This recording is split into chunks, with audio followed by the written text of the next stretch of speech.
Hello दोस्तों, welcome back to the channel Srishti study point. Uttar Pradesh में UPSC के द्वारा असिस्टेंट प्रोफेसर का एग्ज़ाम जो है वो अप्रैल में शेड्यूल किया गया है। एडवर्टाइज नंबर 51 की बात कर रही हूँ। उसमें जीके के ना हर किसी भी विषय से रिलेटेड असिस्टेंट प्रोफेसर का हो, उसमें जीके के 30 क्वेश्चन आएंगे। इन 30 क्वेश्चन को ही हम यहाँ देखेंगे। ये प्रीवियस ईयर के पेपर हैं, 2 पेपर चैनल पर ऑलरेडी अपलोडेड है।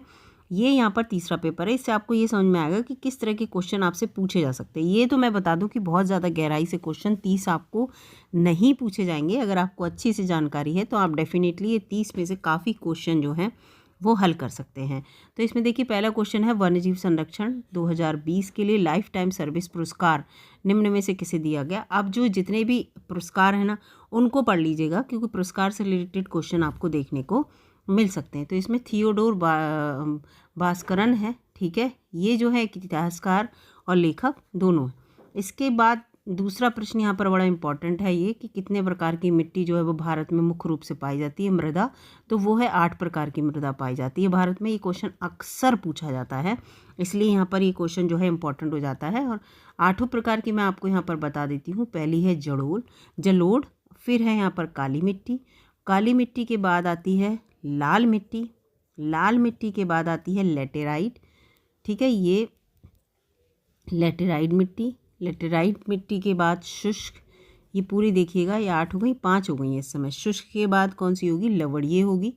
और लवड़िये के बाद यहाँ पर आएगी पीट होती है, और वन। तो ये आपको यहाँ पर 1 2 3 8 प्रकार की मृदा जो है आपको देखने को मिलेंगी। इसके बाद अगला है कि नेशनल मैरीटाइम डे इंडिया में कब सेलिब्रेट होता है, यानी कि राष्ट्रीय समुद्री दिवस। तो ये 5 अप्रैल को जो है वो सेलिब्रेट होता है। और भारत में जो सबसे पहला अपना स्वामित्व वाला जो जहाज़ था, SS लॉयल्टी, ये याद कर लीजिएगा, SS लॉयल्टी ये नाम था इसका, ठीक है। ये इसकी याद में जो है ये मनाया जाता है। इसके बाद यहाँ पर है वन्य जीव संरक्षण अधिनियम भारत में कब लागू हुआ, चौथा क्वेश्चन है। तो वो हुआ था 1965 में। और इससे रिलेटेड चैनल पर वीडियो है पर्यावरण की, आप जाके देख लीजिएगा। फिर 5वां क्वेश्चन है पृथ्वी और उसके पर्यावरण के संरक्षण के संदर्भ में निम्न में से किसे +5 समिट के नाम से जाना जाता है। तो पहला जो हुआ उसमें तो +5 होगा नहीं, 5 साल के बाद कौन सा होगा, दूसरा ही होगा ना। तो ये द्वितीय पृथ्वी सम्मेलन, ठीक है, +5 ऐसे करके। तो ये फिर अगला +10 करके इस तरह से हो जाएगा। तो ये द्वितीय पृथ्वी सम्मेलन है। इसके बाद 5 साल बाद ना, इसलिए इसके बाद छठा है निम्न में से मिस्र। ये इसमें पूछा है कि महाराणा रणजीत सिंह का जन्म किस मिस्र में हुआ था। ये क्वेश्चन बड़ा इंपॉर्टेंट है, बहुत जगह पूछा भी गया है। ये सुक्कर चकिया, कौन सी मिस्र में, सुक्कर चकिया। और महासिंह जो थे उनके घर में इनका जन्म हुआ था, याद रखिएगा। और इन्हें जो महाराजा रणजीत सिंह हैं, इनको शेर पंजाब के नाम से जाना जाता है, ये है। इसके बाद यहाँ 7वां क्वेश्चन है ये कि किसको मार्ले मिंटो सुधार के नाम से, कौन सा अधिनियम इसमें से है। तो भारत परिषद अधिनियम 1909 जो है वो मार्ले मिंटो सुधार के नाम से, हिस्ट्री का क्वेश्चन है ये। चुनावी प्रणाली का जो सिद्धांत था ना, सबसे पहले इसी में मान्यता मिली थी। और पहली बार जो भारत को अपने जो भी इनके कार्यकारी परिषद में पहली बार भारतीयों को प्रतिनिधित्व करने को भी इसी के 1909 के अंतर्गत ही मिला था। इसके बाद इनमें से कौन डेक्कन एजुकेशन सोसाइटी के संस्थापकों में से एक थे। तो इसमें जो डेक्कन इसमें हैं वो बाल गंगाधर तिलक है, ठीक है, याद रखिएगा। और इसकी स्थापना जो है वो 1884 में हुई थी, ये भी ध्यान रखिएगा, ये क्वेश्चन आ सकता है। और इसमें जैसे महादेव गोविंद रानाडे जो थे वो इसमें थे, ठीक है, बहुत सारे लोग थे संस्थापक में, ठीक है। गोपाल गणेश आगरकर थे, अगर आप केवल इनके सरनेम रट लेंगे तो भी आपको आ जाएगा। तिलक थे, जो कि अभी क्वेश्चन में है। आपटे थे, ठीक है, चिपलूकर थे, भंडारकर थे, जोशी थे। तो ये बहुत सारे लोग ने मिलकर ये पूरा एक सोसाइटी बनाई थी। अगला यहाँ पर प्रश्न है कि द इंडियन स्ट्रगल नामक पुस्तक निम्नलिखित में से किसकी है ये। तो ये जो पुस्तक है वो सुभाष चंद्र बोस की है। और ये पुस्तक, और इसके साथ साथ सुभाष चंद्र बोस ने 1939 में क्वेश्चन आ सकता है, इसलिए मैं यहाँ पर बता रही हूँ, फॉरवर्ड ब्लॉक की स्थापना की थी। अब क्यों की थी ये बताइएगा। ठीक है, कहीं से इस्तीफा इन्हें देना पड़ा था, किससे, भारतीय राष्ट्रीय कांग्रेस के अध्यक्ष बनाए गए थे, वहाँ से इन्हें इस्तीफा देना पड़ा था। और इस्तीफा देने के बाद ही इन्होंने फॉरवर्ड ब्लॉक की स्थापना की थी। फिर अगला प्रश्न है यहाँ पर, ये देखिए, ये बड़ा इंपॉर्टेंट और अच्छा क्वेश्चन है कि इन्हें आपको पश्चिम से पूर्व की तरफ लगाना है। ये जो जनजातियाँ हैं, तो देखिए आपने गारो खासी जयंतियाँ जनजातियाँ सुनी होंगी, है ना। तो ये जो जनजातियाँ हैं गारो खासी जयंतियाँ, ये मेघालय में आपको मिलेंगी, ये मेघालय में मिलेंगी और बिल्कुल इसी सीक्वेंस में मिलेंगी। और उसके बाद जो नागा वाली है वो आपको मणिपुर या मिजोरम में मिलेगी, ठीक है। तो जब भारत का नक्शा आप देखेंगे, जो 7 सिस्टर्स वाला, जब यहाँ पर ये मुर्गी वाली नेक से ये यहाँ पर, तो इस तरह से जो स्ट्रक्चर है, इसमें यहाँ पर तो आपको मेघालय दिखेगा और यहाँ पर मणिपुर मिजोरम दिखेगा। तो यहाँ पर नागा दिखेगी और यहाँ आपको गारो खासी जयंतियाँ दिखेंगी। तो ये पश्चिम है, ये पूरब है इधर, तो इसीलिए पश्चिम से पूर्व गारो खासी जयंती और नागा बाद में आएगी। तो यहाँ पर ये इसका उत्तर होगा, ठीक है, सी वाला, ये सीक्वेंस है। इसके बाद यहाँ पर पूछा है कि निम्नलिखित में से कौन सा सही मैच नहीं कर रहा है। तो 11वें के अंतर्गत जो सही मैच नहीं कर रहा वो गांधी सागर अभ्यारण्य, ये राजस्थान जो दे रखा है वो गलत है, ये मध्य प्रदेश में है, ठीक है। और ये तो ठीक है, ये बिहार में है, चंपारण में है, ये वाल्मीकि, ये भी मिजोरम में, और रोहला राष्ट्रीय उद्यान हिमाचल प्रदेश में, ये भी ठीक है। तो इसका डी ऑप्शन गलत दे रखा है। इसके बाद यहाँ पर पूछा है कि कोई विधेयक धन विधेयक है या नहीं, अंतिम तौर पर कौन ये निश्चित करता है। तो लोकसभा अध्यक्ष निश्चित करते हैं, लेकिन जो धन विधेयक है वो दोनों सदनों में जाता है, पहले लोकसभा में पारित होता है फिर राज्यसभा में, ठीक है। अब ये 13वां प्रश्न है, जो भारत के लिए संविधान बना, इस वाले क्वेश्चन का मुझे आंसर नहीं मिला था, तो ये आप आंसर बताइएगा मुझे।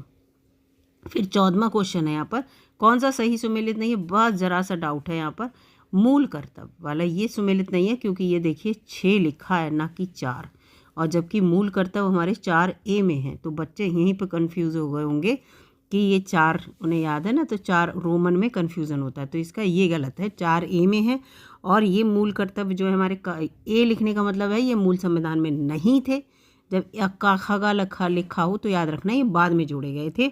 और ये स्वर्ण सिंह जयंती, जो स्वर्ण सिंह समिति, जयंती नहीं स्वर्ण समिति थी, उसके द्वारा कहा गया था कि मूल कर्तव्यों को जोड़ा जाए। और 42वां संविधान संशोधन जब हुआ 1976 में, ठीक है, ये याद रखिएगा, 42वां संविधान संशोधन 1976 में हमारे 10 मूल कर्तव्य उस समय जोड़े गए, ठीक है।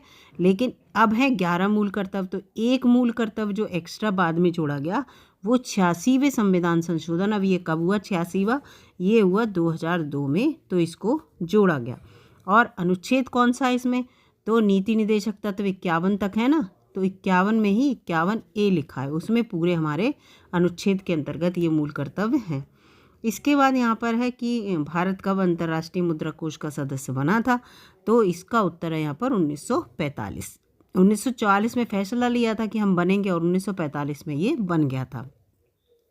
16वां क्वेश्चन यहाँ पर आता है, ये ज्वालामुखी से के कंसर्न में है कि इस श्रृंखला में कार्बन डाइऑक्साइड के उत्सर्जन और हटाने की भूवैज्ञानिक समय में जिम्मेदार माना गया है। ये प्रक्रिया पृथ्वी की सतह का तापमान स्थिर रखती है, ठीक है। तो ये यहाँ पर दोनों ही बिल्कुल सही हैं मेरे हिसाब से, लेकिन आप भी बताइएगा। इसके बाद इसमें गंगा एक्शन प्लान कब किस वर्ष प्रारंभ हुआ था, तो बड़ा इंपॉर्टेंट ये क्वेश्चन है, इसमें कंफ्यूज भी होंगे बच्चे अगर ये पेपर आया होगा। ये 14 जनवरी 1986 की बात है, जब ठीक है, तो ये उस समय हुआ था गंगा एक्शन प्लान, लेकिन 1995 में इसको एक्सटेंड किया था, बच्चे 1995 लिखाएंगे, 1995 में इसको एक्सटेंड किया था और इसको राष्ट्रीय नदी संरक्षण योजना बना दिया गया, ठीक है, राष्ट्रीय नदी संरक्षण योजना, ये याद रखिएगा, ये यहाँ पर तो इससे कंफ्यूज मत होइएगा। गंगा एक्शन प्लान के नाम से तो ये 1986 में ही था। इसके बाद यहाँ पर किस राज्य सरकार ने सरकार की उपलब्धियों को प्रदर्शित करने के लिए वेब आधारित मंच प्रतिबिंब जो है मार्च 2017 शुरू की, तो ये कर्नाटक इसका उत्तर है 18 का। इसके बाद 19वें प्रश्न में चलते हैं। 19वां प्रश्न है वज्र प्रहार 2021, तो ये वज्र प्रहार जैसे ही आए तो यूएसए के साथ होता है, ठीक है, याद रखना। भारत का जो ये संयुक्त सैनिक युद्धाभ्यास यूएसए के साथ होता है, ये है। इसके बाद यहाँ पर है फरवरी 2021 में अखिल भारतीय टेबल टेनिस संघ के द्वारा महिला जो प्रथम रैंकिंग है वो किसे दी गई थी, तो इसका उत्तर यहाँ पर ये होगा मोनिका बत्रा। और ये फिर दोबारा फिर से नंबर 1 की रैंकिंग पे आई थी उस समय 2021 के बाद 22 में भी, ठीक है। और ये इसकी जो ये यहाँ पर ये इसको है। और उसके बाद मैं आपको बताऊं इसकी स्थापना जो है कब हुई थी, ये जो अखिल भारतीय टेबल टेनिस संघ की वो हुई थी 1920 में। 1920 में स्थापना हुई थी। इसके बाद 21वां प्रश्न है कि कौन सा शोध वर्तमान परिस्थितियों पे, तो भाई क्रियात्मक शोध ऐसा है जो तुरंत की परिस्थितियों पे काम करता है, सुधार पर केंद्रित रहता है। जांच पड़ताल की प्रक्रिया में से एकत्रित जो मूल आंकड़े, सब पहले हम जांच पड़ताल जैसे ही करते हैं तो वो प्राथमिक आंकड़े होते हैं ना, किसी की जाँच करना है तो इसका बी उत्तर है। इसके बाद यहाँ पर है कि राष्ट्रीय शिक्षा अध्यापक शिक्षा परिषद को एक सांविधिक निकाय है ये, तो ये अस्तित्व में कौन सी योजना आयोग के तहत आया था। तो योजना आयोग को अगर ईयर आपको पता होंगे ना तो आप बता देंगे इसका उत्तर, क्योंकि देखिए एनसीटीई की बात हो रही है ना, राष्ट्रीय अध्यापक शिक्षा परिषद। तो एनसीटीई जो है वो 17 अगस्त 1995 को जो है ये अस्तित्व में आया था, ठीक है। और इसके लिए अधिनियम जो है 1993 में बना। और आपको बता दूं कि 8वीं पंचवर्षीय योजना जो है वो 92 से 97 के बीच रही थी, तभी आया, तो ये इसके अंतर्गत हो गया, क्योंकि इसकी स्थापना जो ये 1995 में अस्तित्व में आया, ये 92 से 97 तक रहा, 1992 से 97 तक, तो उसके बीच ही तो हुआ ये, तो ये इसका उत्तर है। इसके बाद यहाँ पर है कि विचारों और कथनों के उत्कृष्ट संगठन करते हुए लिखने का कौशल एक उदाहरण है, तो इसमें ये है सी इसका होगा, बोध, समझ के साथ। इसके बाद 25वां है कि मध्यांक के बारे में पूछा है ये, 25वें का उत्तर, तो यहाँ पर 25वें का डी उत्तर है, ठीक है। यहाँ पर जो 25वें का जो उत्तर है वो मीन के बारे में है ना, तो इसका डी उत्तर है। इसके बाद यहाँ पर 26वां कंप्यूटर से रिलेटेड आ गया। एफटीपी की फुल फॉर्म मैंने बहुत सारी आपको बताई हैं, उससे रिलेटेड वीडियो चैनल पर है। तो 26वें का उत्तर फाइल ट्रांसफ़र प्रोटोकॉल है इसका, एफटीपी की फुल फॉर्म। इसके बाद in the context of internet the bandwidth क्या होती है, तो बैंडविड्थ जो होती है वो होती है number of bits transferred by a channel per unit time, एक समय में मतलब कितना डाटा ट्रांसफ़र किया गया, और बाइट नहीं होगा, बिट्स होता है, ये बस यहाँ पे कन्फ्यूजन है, ठीक है। तो इसका डी उत्तर होगा। इसके बाद ये है which of the following is not a social site, कौन सी नहीं है, तो भाई फेसबुक भी है, इंस्टाग्राम, ये सब हैं, लेकिन याहू जो है वो सोशल साइट नहीं है, ये तो सर्चिंग इंजन है, तो ये 28 का सी होगा। 29वां है टीवी की फुल फॉर्म पूछी है भैया, तो वो पूरा मैं आपको बता चुकी हूँ पहले ही, पूरा एक वीडियो में अपना पूरा एक चार्ट आपको दिखाया था। तो टेराबाइट होती है टीवी की फुल फॉर्म, और 1 टेराबाइट बराबर होता है 1028 GB, ठीक है, तो ये भी याद रखना। इसके बाद यहाँ पर है 30वां क्वेश्चन कि आउटपुट डिवाइस इसमें से कौन सी है, तो आउटपुट डिवाइस इसमें से है यहाँ पर जो स्पीकर।